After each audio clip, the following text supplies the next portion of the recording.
प्यारे बच्चों, आज जो है हम आपके हिंदी पाठ्यपुस्तक के पाठ 3 वीरों का कैसा हो बसंत नामक कविता की संदर्भ से व्याख्या करेंगे।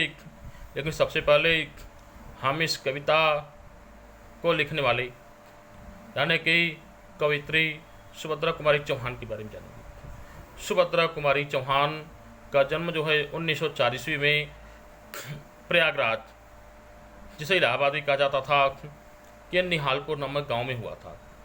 सुभद्रा कुमारी चौहान ने स्वतंत्रता आंदोलन में भाग लिया एवं प्रथम सत्याग्रही होने का उन्हें गौरव प्राप्त हुआ।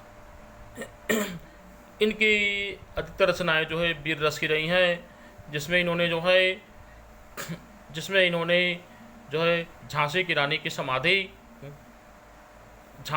की समाधि और मुकुल आदि इनकी प्रसिद्ध कृतियाँ रही।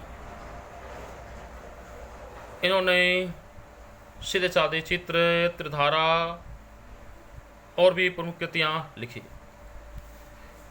इनको जो है प्रतिष्ठित शेक्सपियर पुरस्कार भी मिला था।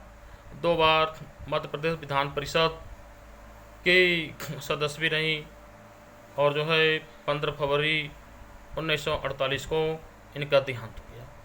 तो हमें कविता जो है वीरों का कैसा हो बसंत कविता में जो है बताया गया है कि जो वीर होते हैं, जो वीर पुरुष हैं, वीर हैं, उनका बसंत यानी कि उनके लिए सुख के क्षण कैसे होने चाहिए। आ रही हिमालय से प्रकार है उदत गरजता बार बार, प्राची पश्चिम भू नभ अपार, सब पूछ रहे हैं दिग दिगंत, वीरों का कैसा हो बसंत। आ रही हिमालय से पुकार यानी कि हिमालय से एक पुकार आ रही है। हिमालय से वीरों के लिए एक पुकार आ रही है। हिमालय के रहने वाले वासी जो हैं वीरों को, भारत के वीरों को पुकार रहे हैं। और जो है उत्तर में हिमालय जो है पुकार रहा है, यानी वीरों की यश गाथाओं को, वीरों के वीरता के वर्णन को उत्तर में हिमालय पुकार रहा है। और दक्षिण दिशा में जो है सागर, समुद्र जो है, हिंद महासागर जो है बार बार गरज कर भीषण गर्जना की आवाज़ में भारतीय वीरों के यश का वर्णन कर रहा है। प्राची पश्चिम भू नभ अपार, पूर्व दिशा और पश्चिम दिशा की जमीन से, पूर्व और पश्चिम के भूमियों से, और जो है विस्तृत आकाश से, विस्तृत नभ में विस्तृत आकाश से जो है हर चारों दिशाओं से और चारों तरफ से सभी दिशाओं से एक ही आवाज़ आ रही है कि वीरों का बसंत कैसा होना चाहिए, यानी कि वीरों के सुख के दिन कैसे होने चाहिए। फूली सरसों ने दिया रंग, मधु लेकर आ पहुँचा अनंग, बसु बसुधा पुलकित अंग अंग, है वीर वेश में किंतु कंत, वीरों का कैसा हो बसंत। अब फिर बताया गया है फूली सरसों ने दिया रंग कि फूले हुए सरसों के खिले हुए पीले रंग के पुष्प ने जो है अपने रंग को वीरों के लिए दान दे दिया है।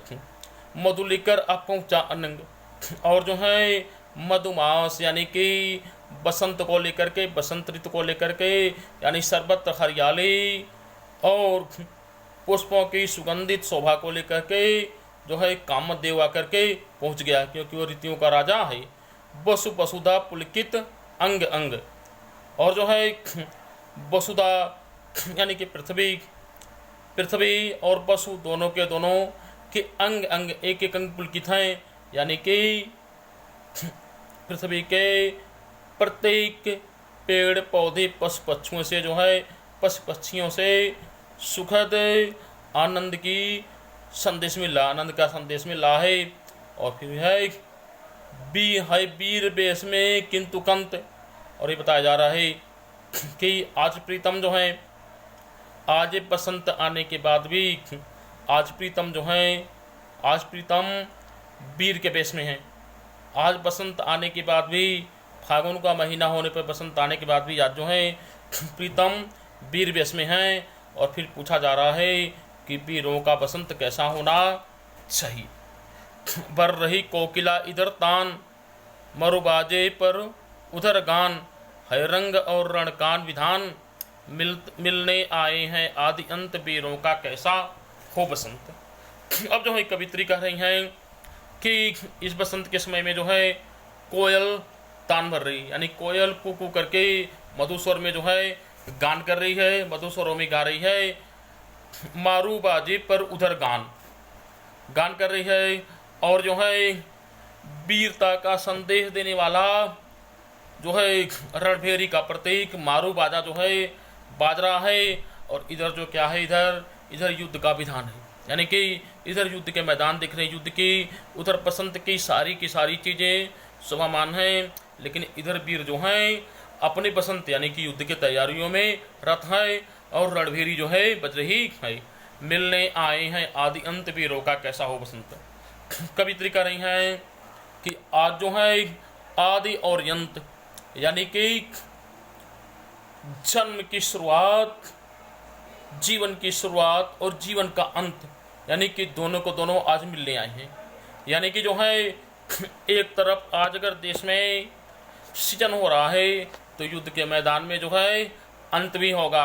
यानी कि युद्ध का मैदान आज जो है यहाँ पे मिलन, यहाँ पे जो है प्रारंभ और अंत दोनों का मिलन होगा, एक युद्ध के रूप में और एक सृष्टि के रूप में। कवित्री कह रही हैं कि आखिर वीरों का बसंत कैसा होना चाहिए।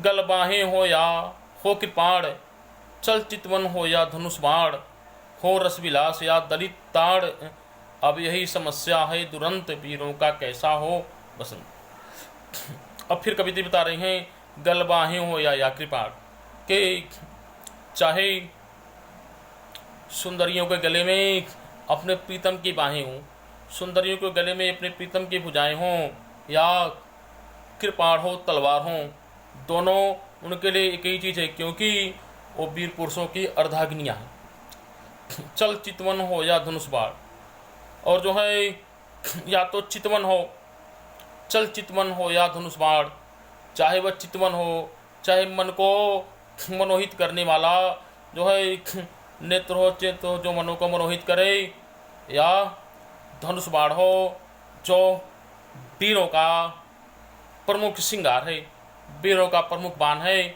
जिससे वह अपने दुश्मनों को नष्ट करे। हो रसविलास या दलित त्राण, चाहे वो रास रंग का समय हो या दलितों के उद्धार की बात हो, चाहे वो रास रंग का समय हो या दलितों के उद्धार की बात हो, पर दलित जनता के उद्धार की बात हो। अब यही समस्या है दुरंत। अब जो है यही समस्या कवित्री कह रही हैं कि अब यही समस्या जो है, यही गंभीर समस्या है।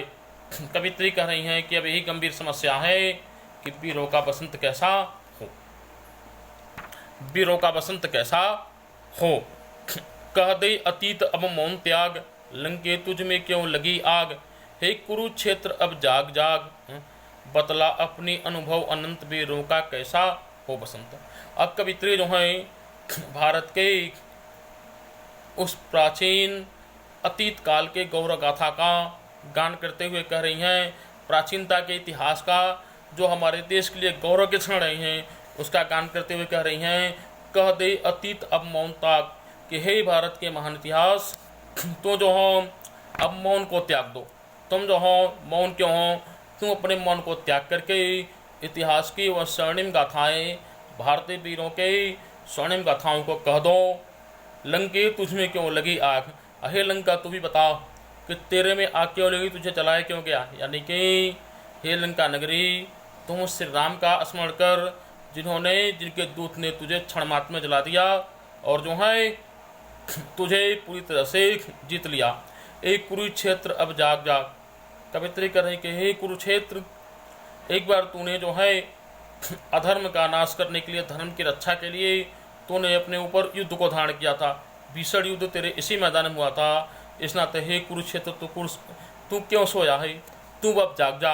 यानी फिर से तेरे मैदान में जो है युद्ध का घोष हो और धर्म का फैसला हो जाए। बतला अपनी अनुभव अनंत, और जो है हे कुरुक्षेत्र तू अपने उस अनंत अनुभव को बता जिसको तूने धर्म और धर्म के युद्ध को झेल करके अनुभूति प्राप्त किया था। वीरों का बसंत कैसा होना चाहिए। हल्दी घाटी के शिलाखंड, ऐ दुर्ग सिंह गढ़ के प्रचंड, राणा नाना का कर घमंड, दो जगह आज स्मृतियां ज्वलंत। अब कवित्री जो है मध्यकाल के भारतीय इतिहास का वर्णन करते हुए, इतिहास का स्मरण करते हुए कह रही हैं हल्दी घाटी के शिलाखंड कि हल्दी घाटी जिसमें महाराणा प्रताप ने अकबर से लोहा लिया था, अकबर को पराजित किया था और अपनी स्वतंत्रता की घोषणा किया था। तो कवित्री कह रही हैं कि हे हल्दी घाटी के एक एक शिलाखंड, तूने महान राणा की युद्ध को देखा है, इसलिए हे हल्दी घाटी के शिलाखंड तू महान राणा प्रताप की वीरता को बतला। ए दुर्ग सिंहगढ़ के प्रचंड, और ए सिंहगढ़ के प्रचंड दुर्ग, सिंहगढ़ के जो है प्रचंड दुर्ग तो जो है शिवाजी की वीरता को बतला दी। राणा नाना का कर घमंड, दो जगह आज स्मृतियाँ ज्वलंत, और जो है इतिहास तो राणा प्रताप और नाना साहब पेशवा के वीरता का घमंड कर अपने भारत के ऊपर, ये भारतीय इतिहास तो जो है महाराणा प्रताप और जो है नाना साहब पेशवा के वीरता का घमंड कर, और जो है आज लोगों में उस स्मृतियों को, आज लोगों में अपने इतिहास की स्वर्णिम स्मृतियों को जगा दे और बता दे तू कि वीरों का बसंत कैसा होना चाहिए। भूषण अथवा कवि चंद नहीं, बिजली भर दे वह छंद नहीं, बिजली भर दे वह छंद नहीं, है कलम बदी सुन छंद नहीं, फिर हमें बतावे कौन हंत, वीरों का कैसा हो बसंत। अब कवित्री जो है अपनी कवित्री सुभद्रा कुमारी चौहान अपनी व्यवस्था को बताकर कह रही हैं भूषण अथवा कविचंद नहीं, कि इस समय न तो कवि भूषण हैं जिसने शिवाजी और महाराज छत्रसाल के यश गाथा का गौरव गान किया, और न ही कविचंद बरदाई हैं जिसने पृथ्वीराज रासो लिखी, पृथ्वीराज की वीरता का वर्णन किया एवं मोहम्मद गोरी के दरबार में शब्द भेदी बढ़ का संकेत करके पृथ्वीराज से जो है गोरी को मरवा दिया। अब ये सब नहीं है, बिजली भर दे वह छंद नहीं, और वह छंद कविता में वो वीरता के भाव भी नहीं है कि जो हमारे अंदर जो है बिजलियां भर दें, हमारे अंदर जोश और उन्माद को जगा दें। है कलम बदी स्वच्छंद नहीं, और आज जिस कलम से लिखा जा रहा है उस पर अनेक प्रतिबंध है, उसमें स्वच्छंदता नहीं है, यानी उसमें आज़ादी नहीं है। फिर हमें कौन बताए, फिर हमको कौन बताए कि वह हंत नहीं, फिर हमको कौन बताए कि हंत, कि यहाँ पे कोई किसी का हंत करने वाला, दुश्मनों को मारने वाला नहीं है। अभी बता दो कि वीरों का बसंत कैसा होना चाहिए। तो एक कविता आप लोग को बताया गया, इसको आप लोग पढ़ेंगे, इसकी संदर्भ से व्याख्या देखेंगे। इसका संदर्भ होगा प्रस्तुत पद्यांश हमारी पाठ्य पुस्तक मंजरी के वीरों का कैसा हो बसंत नामक पाठ से लिया गया है। इसकी रचयिता कवित्री सुभद्रा कुमारी चौहान जी हैं, और इस पर जो प्रश्न दिया जाएगा, गृहकार दिया जाएगा, आप लोग उसको समझेंगे, और आगे जो है हम कल क्या बताना है उसको देखेंगे। अगला बात कल हम लोग देखेंगे।